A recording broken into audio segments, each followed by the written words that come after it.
will not conduct a hasty rush to the exit. We'll do it responsibly, deliberately, and safely.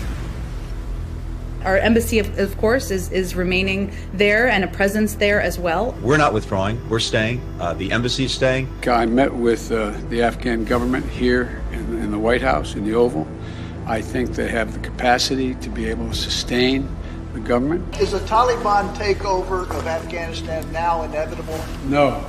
No particular outcome, in our view, is inevitable. But there's no intention right now to close the embassy or to close all the diplomatic presence. The situation in Kabul is calm right now. The Afghan government will likely collapse. That is not true. They clearly have the capacity to sustain the government. We are not going to walk away and not sustain their ability to maintain that force. If there is a significant deterioration, I don't think it's going to be something that happens from a Friday to a Monday. Do you see any parallels between this withdrawal and what happened in Vietnam, with some people feeling... None whatsoever.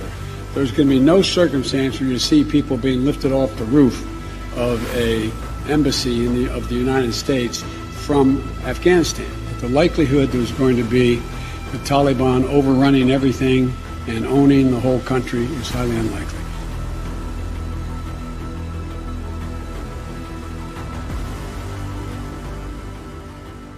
July was the busiest month for illegal border crossings in 21 years. Is a Taliban takeover of Afghanistan now inevitable? No, it is not. The Taliban have taken control of the Afghan government despite 20 years of U.S. military and financial support. The latest numbers prove prices are going up on just about everything right now. Joe Biden is going to be the face of the failure of the withdrawal. Murders are up 58% compared to 2019, and shootings up more than 65.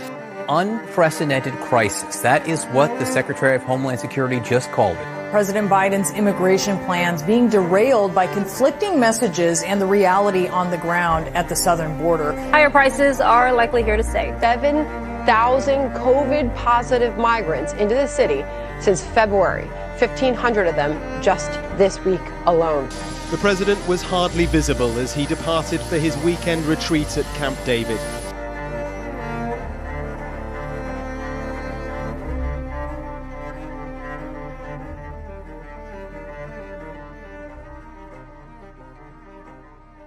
Do you see any parallels between this withdrawal and what happened in Vietnam, with some people feeling... None whatsoever.